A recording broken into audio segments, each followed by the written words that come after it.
It is really a pleasure to be here with my good friends and my new friends, the Staglins.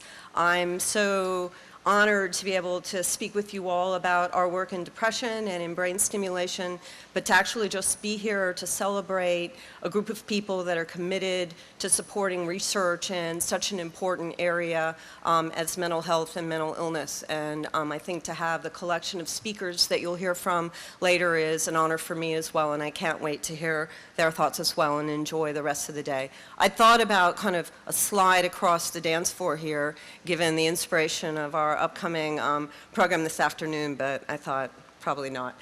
I'm going to be speaking about circuits in the brain and to actually have you think about depression as a brain disease. I think we all think now and have evolved to think about all mental illness very differently than we did 100 years ago, even 50 years ago.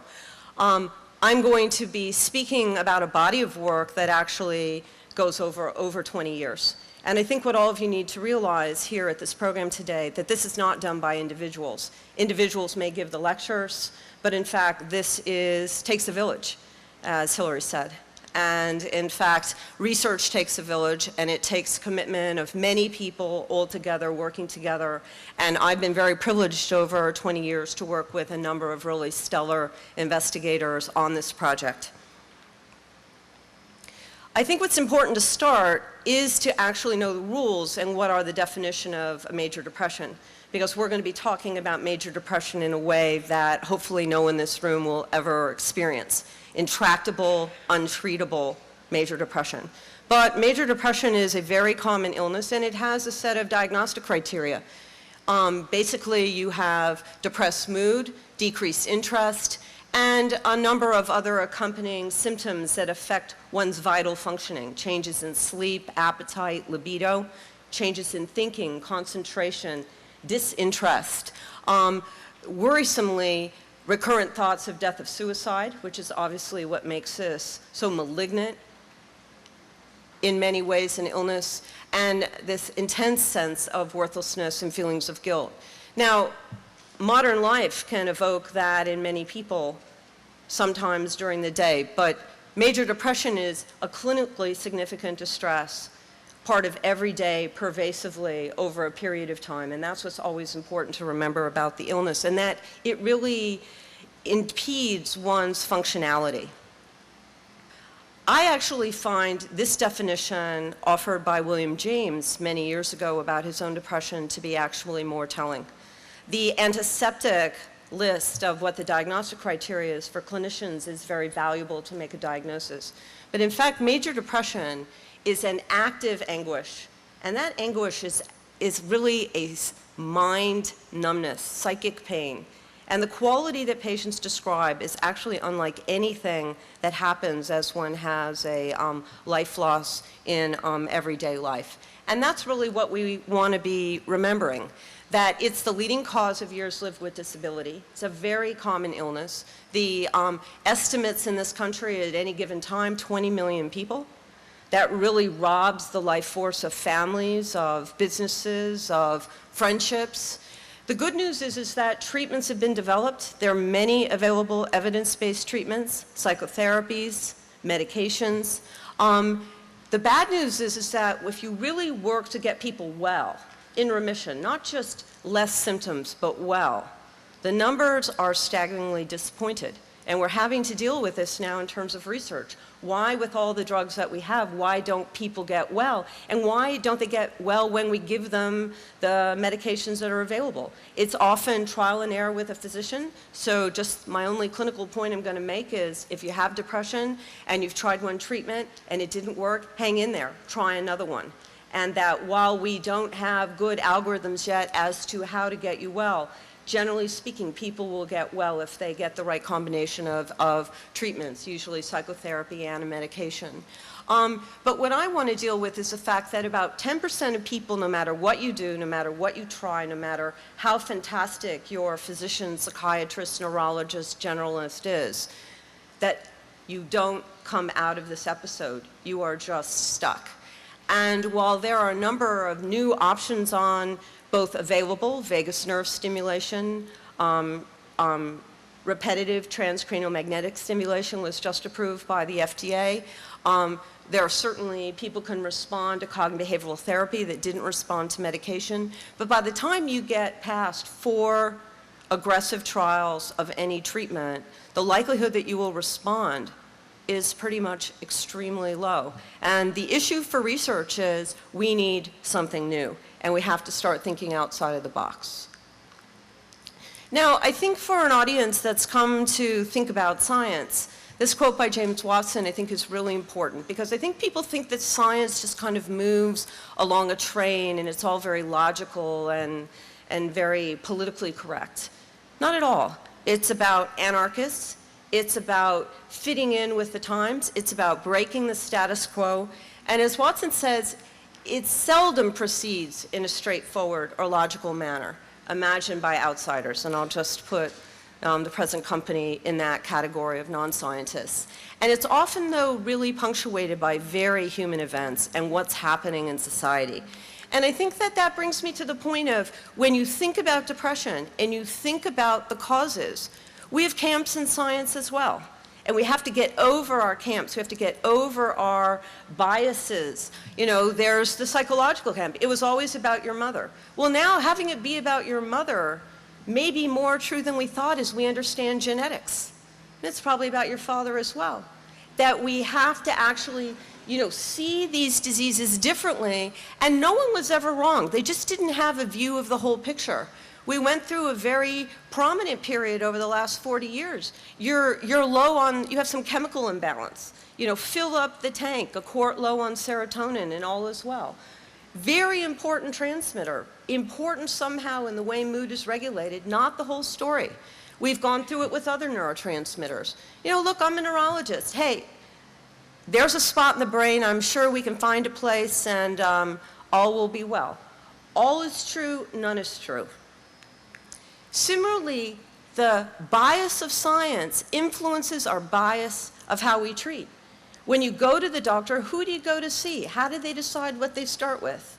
One person will say, no, I'm not going near drugs, medication. Another person says, hey, I don't want my head shrunk. I'm not talking to some analyst. Everyone is right that one has to have an interaction between psychotherapy and look, drugs do not alleviate all ills. But if you can't even get it together to sit and get through a conversation with a therapist, psychotherapy is spitting in the wind as well. And, you know, when you get the surgeons involved, well, you know, a surgeon lives to operate. So again, we all have to interact with each other. We all have to listen to each other. And that's what the fun part of science and scientific advance is about. Because in the end, all biases are relevant. Everyone is looking at things in a very different way. I happen to be interested in starting at the depression episode and understanding those parts of the brain and how it works. But in fact, to even think about what parts of the brain regulate mood, we have to appreciate that people come with biological vulnerabilities. They are in total of your risk, your stress, and that's all going to be constantly affecting your brain at all time. The million-dollar question is, how do we live in kind of this equilibrium state with all these risks? And what sets us off that we go from being fairly well equilibrated to being ill? And that we can use treatments to actually re-equilibrate or re-stabilize this even potentially vulnerable set of brain systems. And really disentangling that and understanding that is what all the scientists here are interested in, no matter what illness they're studying. So from my point of view, when one thinks about this kind of, didn't mean to sound sort of depressing or, you know, nihilistic, but in fact, as we think about how do we get out of the box, how do we think about something new? In fact, sometimes it's just being in the right place at the right time and being very, very attentive to what's going on. And I would argue that in the story I'm going to tell you next, it's really what's really made the advances in brain stimulation for depression has been the availability of imaging to know where in the brain we are, and also the advances that have gone on in neurosurgery. And to just help you to appreciate that psychiatry is a brain disease. We are studying brain disease. We just have different boxes as different specialties. In the field of Parkinson's disease and movement disorder, they knew for 40 years they had no drugs either to treat Parkinson's disease. The dopamine-replacing drugs, Sinemet, were developed in the 60s, but that they made very precise, small lesions in the brain, and they could get rid of many of the symptoms of Parkinson's disease and help people. Not get them well, but alleviate suffering. Drugs were developed, surgery went out of vogue, but it was the science that helped to understand how did dopamine and the dopamine treatments affect the brain very precisely. What were the dynamics of the circuits that led to understanding how those lesions originally worked, and led to actually, by chance, a neurosurgeon saying, as he went to make a lesion for an intractable Parkinson's patient, using electrical recording and stimulation to decide where to actually make the permanent cut, realizing that he could use the stimulation instead of the lesion, and that led to what is now a very effective and routine procedure for severe Parkinson's disease, brain stimulation. So as we think about developing brain stimulation for depression, what do we need to know? Because it's not like the neurosurgical story, you know, just throw a dart at the brain and see if it works. Needs to be precision, needs to be systematic. We need to know the illness circuit, we need to know what changes to get well, we need to know what's critical because we have to figure out where precisely, if any, we might want to target. So brain imaging allows us to look at the brain in a number of ways. We have layers. We can look at anatomy with structural MRI. We can look at metabolism and function, how the brain is working in real time with something like glucose metabolism PET. We can get to where we can activate the brain second by second, millisecond by millisecond with functional MRI. And we've even gotten to where we can look at the wiring diagram in the brain to understand when brain regions are functioning, how are they wired up. Think like an electrician. Different brain regions are doing things. It's a choreography that we're trying to understand. So first level of defining these circuits, take a picture of it. Is there anything wrong? Is there anything you can see? People who have certain kinds of strokes in the frontal lobe will develop a depression, a first important clue. People then started to do MRI scanning in primary depressed brains and found there seemed to be an area that was smaller in the anterior cingulate in people who were depressed. And you could even go into postmortem brain and see that there was loss of particular kind of cells in that precise area. People also began to study the hippocampus because it's an area so vulnerable to stress. You'll hear some of the other researchers talk about their work in plasticity and neurogenesis in the hippocampus. So there start to be some regions. You start to actually think of this as a puzzle, not knowing which one is most important, not knowing if it's cause and effect, but starting to collect what's going on. Our approach was actually to look at how the brain was working. This shows you can take, with modern techniques now, you can measure glucose metabolism with a PET scan. You can average up many, many people at one time, and literally in a computer, look to see, have the brain scans tell you what area is working differently, overactive, underactive, and you can actually display the results in this way. So here you can see both sides of the frontal lobe are underactive. The cingulate is underactive, the parietal lobe is underactive. We're starting to get some other pieces for our puzzle to see that whether it's unipolar depression, Parkinson's depression, bipolar depression, you don't need to be an anatomist. There started to be a very early clue that the brain was functioning abnormally in people when they were depressed, and it didn't even matter what was causing their depression. But we also wanted to know what part of the depression with all those symptoms was mediating the mood, because the mood and that distorted interest is really a primary cause. And we did an experiment where we basically took healthy people and said, feel bad.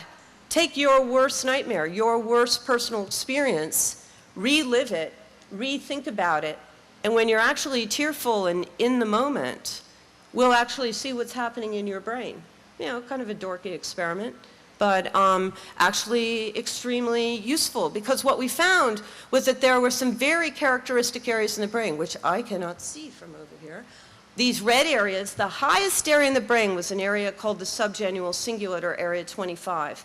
It was more active during the experience of a negative mood than any other area in the brain. And at the same time, the frontal lobe turned off. Think about what happens when you hear a sad story. You become temporarily disengaged. What's going on in your brain is your feeling state, your limbic system is on, and at the expense of your cortex tends to take a small break until you're interrupted and something else comes on and the mood will dissipate and your thinking kind of returns to whatever is drawing your attention. And we're very struck by this reciprocity, this pattern, to the point that when we studied going over 6 weeks from being ill to being well, as opposed to over 5 minutes from being in a neutral mood to being in an intensely but just temporarily negative mood, you can see that the patterns are identical, that there's a connection between this limbic area, and particularly this area 25, and the frontal cortex, that as you go from neutral to sad, 25 turns up, cortex turns down, and as you go from depressed to well, it flips around. And that yoked relationship really caught our attention to the point that we started to organize a circuit like they did in Parkinson's disease of how a wiring diagram of the brain might be relevant to thinking about the many signs and symptoms of depression. Now we got very elaborate. Since we want to talk, I have limited time and I don't want to get into all of our other experiments, but we don't have a bias against medicine. Any evidence-based treatment that gets people well, we want to know how it affects the brain. We studied cognitive behavioral therapy. We studied various different medications and found many more regions. Like anything, if you stay where you are at any point in time in science, you have the delusion that you actually know what you're talking about. Take it to the next step, do the next experiment, and you actually realize that what you thought to be pretty clear, well, if you're lucky, it's at least partly right still. But that we still had this wiring diagram. Area 25 continued to be important, and it really became a focus of attention for us, because not only did it change its activity in a very consistent direction with various medications, it turned down its activity when people were treated with placebo medication. If you got better, that region turned down its activity. And that it was, again, the inverse of either using a personal memory to evoke sadness, a depletion of brain biochemistry to induce sadness. In people who were intractably depressed, who actually were on their way to have a surgical lesion, a cingulotomy, that region was overactive. And it started in a very simple-minded way to be, for me, that somehow when Area 25 was on, and you couldn't talk it down or drug it down or shock it down, what was something you could do to modulate its activity? Because it was like sadness stuck for these patients. And sadness stuck is very different than it sounds, because the agony of that intense, intractable, depressed state is certainly nothing I've ever experienced. So anything that I may modestly be able to channel that I've heard through patients is a state that I would not wish on my worst enemy. And not to be able to escape it was actually the driving force. And so the question is can we modulate it? And we go back to right time, right place, early 2000s. Parkinson's treatment with brain stimulation was right in the middle. This is a way with what is about a angel hair pasta thick wire. At the very end, you have these very small electrical contacts that you can implant precisely where you want in the brain under MRI and electrophysiologic guidance. Hook it up under the skin to a battery pack, just like you use for a heart pacemaker, and actually pace the brain and actually test the hypothesis of, can we use this technology to modulate Area 25? With the simple notion of Area 25's connections, it sits like at a relay station of areas that affect drives in the hypothalamus and the brainstem, modulate the very neurotransmitters that have been tapped into for drug development. It modulates motivation. That's very important, is lost in depression, and it connects directly to regions in the cortex. And so here's our big blob from our SAD experiment. We can actually identify this in atlases and actually plan with the surgeon the precise placement of an electrode in this location. Now, I really like to make this point because you say, okay, so who are you going to try this on? Who's going to volunteer? You're going to do what? You're going to stick an electrode in a depressed patient's brain? But when you think about, and we know William Styron, who left us a few years ago, wrote eloquently about his own depression. But he was treated, and he recovered from this. And every person who's depressed has the feeling that he describes, this unrelenting, cannot get out of it, black hole. He says it so much better than I can. What makes it so intolerable is the foreknowledge that no remedy will come, not in a day, an hour, a month, a minute. And if you ever have any relief, it's transient. So just imagine that unlike William Styron, who was treated and recovered, nobody had anything to offer you, and that you were actually past suicide in terms of the level of illness. And those are the patients that boldly and courageously volunteered for our first experiments. So in Toronto, we basically recruited a group of patients like that. We were able to plan under MRI guidance that target in the brain, in the white matter tracts, right next to Area 25, that if we were right, could modulate what Area 25 was doing. We could turn it down, and it would impact every other area of the brain that it talked to. And this surgery is done for Parkinson's disease. This frame is put on a patient outside their head. This allows them to be put into an MRI scan to know precisely, to drive exactly with coordinates where in the brain you want to go. Turns out Area 25 is pretty easy to find. I mean, is you can see the little red dots. We implant, with the patients awake, these wires into the brain, and once they're in place, we actually have the capacity to test them. And we did this first experiment as a pilot. We wanted to see if it would be safe, what would happen. We actually expected like every other treatment for depression. You know, we get these wires in, we'll do scanning to figure out which one of the 4 contacts will turn down Area 25, and once we know, well, God, depression takes 3 weeks to get better with any other treatment we've got, we'll give it our best guess, we'll use the scanning, and we'll see if we can figure it out. And we started with kind of electrical parameters like they use in Parkinson's disease. So imagine our shock, amazement, within the operating room, first patient, first contact, turn it on, feel anything, patient's sitting there kind of quietly, get to the second contact, start to turn up the voltage, and all of a sudden she says, you know, I don't know if you're doing anything or what, but I suddenly have this intense feeling of calm, a relief, a quiet. She started to describe, you know, the first day of spring when the crocus pop out of the snow. I thought she was having a Penfield phenomena, you know, some memory of something. We tapped into some memory area. And she says, no, it's just the last time I had this just quiet sense of relief was, you know, the day going into the garden, you know, about 5 years ago. Turned the current down, and she goes, oh, you know, I was probably just imagining it. It was the first example that we were somehow into an area to turn off the agony. And it wasn't a, you know, cacophony of trumpets. It was a sudden quiet, like if there's a lot of noise, and suddenly, you just suddenly realize the noise is gone. And different patients described it in different ways, but it all seemed to be something about the relief of whatever their personal descriptor was of that intense agony. And what was really wild is you could start to actually anticipate it as you watched their face. And I could actually kind of bet money with the surgeon that was on that side of the table with me.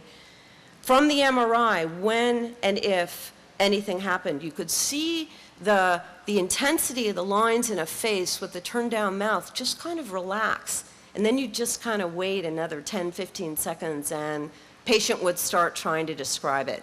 And patients said the wildest things, you know, they suddenly started talking faster, they became more interested in the room. They had been in this operating room 2-3 hours and, you know, quiet, disengaged, and suddenly just realizing that things were going on. And it became a very, very important clue because this wasn't an antidepressant at this point, but it became a clue of that we are in the right place. Now, patients, these are 3 examples of things patients said. From a state of all-consuming internal focus to just realizing there were other things around to do. Just like when you listen to something sad on the radio and you sort of get disengaged, you're driving and all of a sudden you almost get sideswiped by a car because you're paying attention, and you kind of wake up in your back with the world. This notion that you are so turned inward that basically you have no ability to pay attention outside yourself. That re-equilibration, that rebalance. And I love this one. This one patient just kind of goes, you know, it's like, you know, I have 5 kids, is what he said, which we didn't know. And it's like all their friends have been in the house and nobody will be quiet and there's just noise and talking and you just wish it would stop. Whatever you just did, kids just left the building. So again, when you realize, it's so interesting what people say, and scientifically, that's very hard to localize in the brain. And trying to get an idea of what is that quality. Everybody's personal experience, their narrative is so different, but it's a shared experience about a dysfunction, an attempt to re-equilibrate of an area in the brain. So, that's all cool, but the question is what happened long term? This is the following their depression rating.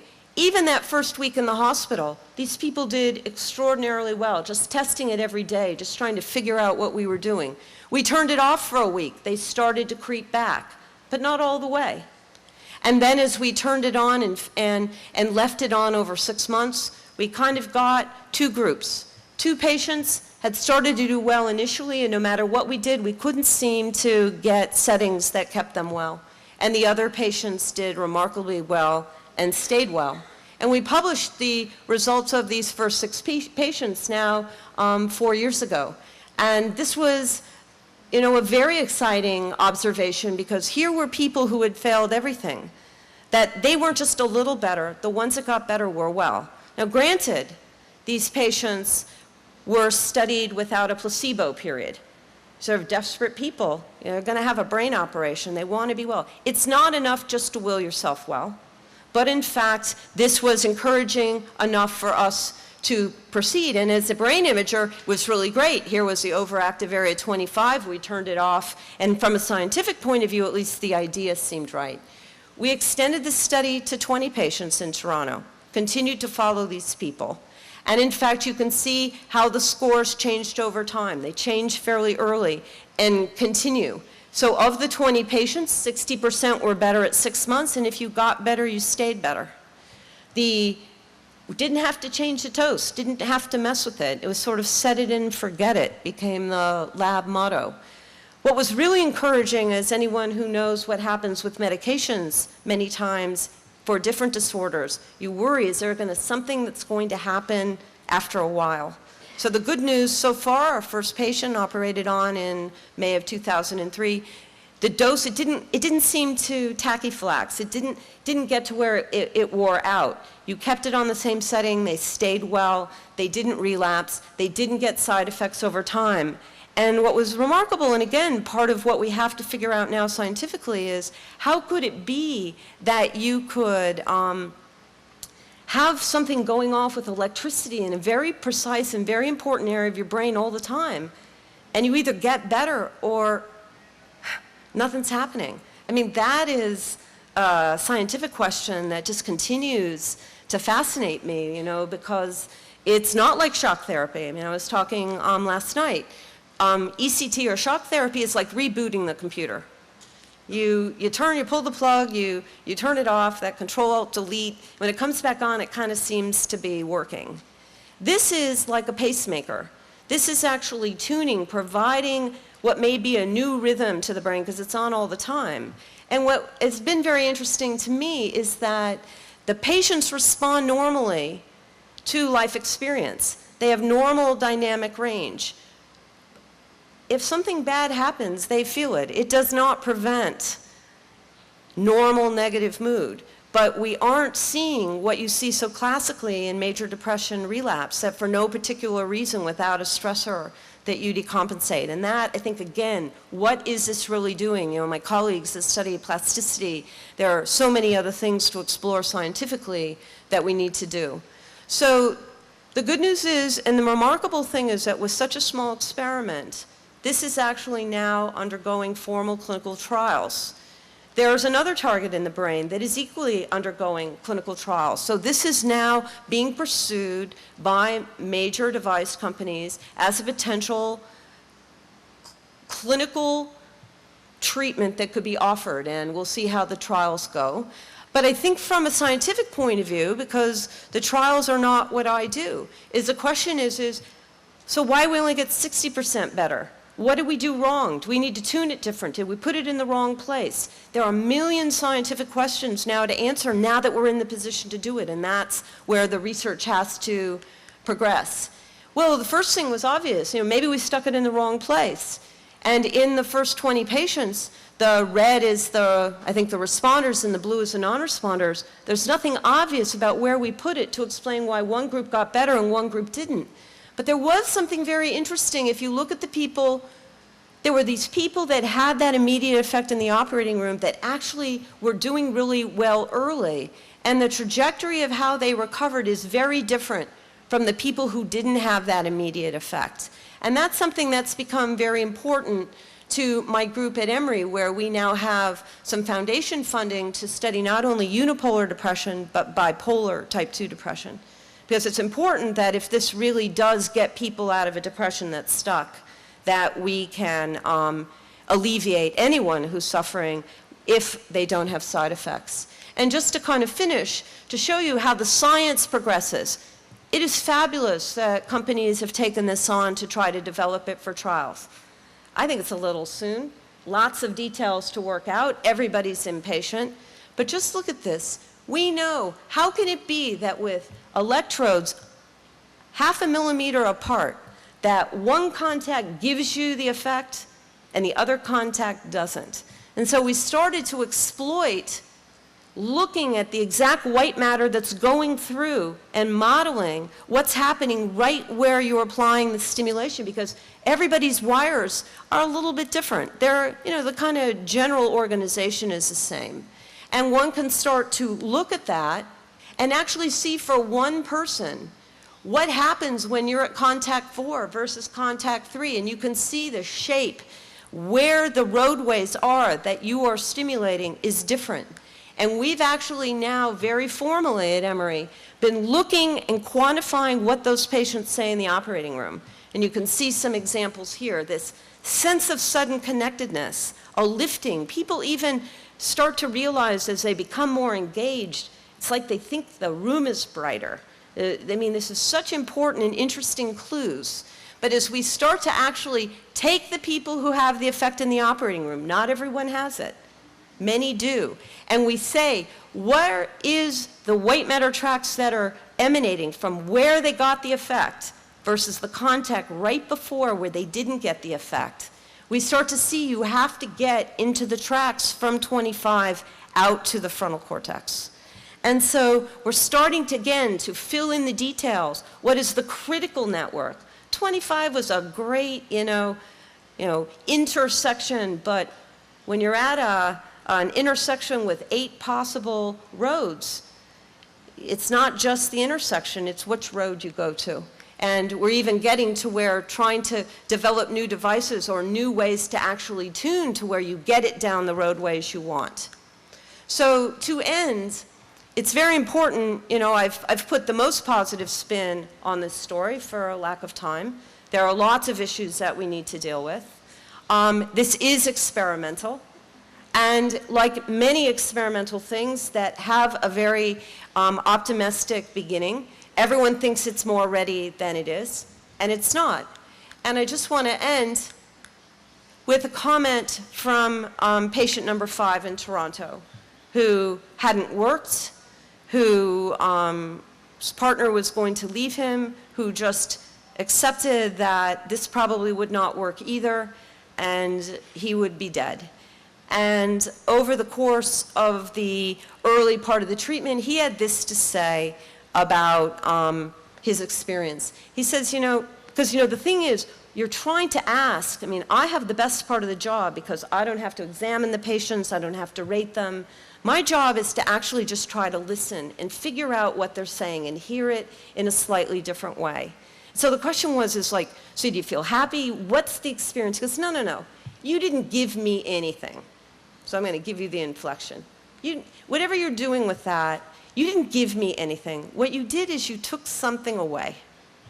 And this man had a sensation at all times as though he was in a vortex, trying to kind of swim in place, because if he stopped moving, somehow he would be sucked into wherever through this vortex. And that was a sensation that he had every day, all day, as long as he was awake. He said, at the moment that you did it, I didn't even tell you because I couldn't believe that the vortex sensation was gone. And I says, hey, look, buddy, that wasn't the deal. The deal in that operating room is you have anything happen to you, you're supposed to tell us. He says, look, it was just so surreal. I couldn't believe it. I had to actually wait and see. Well, I think what he was describing is somehow the system reset. But what he said next was actually most important. He says, after 2 months, what I realized is that instead of being in the Grand Canyon, I'm now somehow on a respite. I'm on a terrace, and I'm looking up at where I have to go, and I still have another 800, what did he say, 800 feet. He's talked in meters, so I'm sure I translated this. But to where I want to be. But the difference now is I get to participate. Whatever this new technology is allowing the brain to do, it's returning the brain to be able to interact in the world in the way in which it was designed. And what's really, really critical is that recovery really then, we are not initiating a recovered state.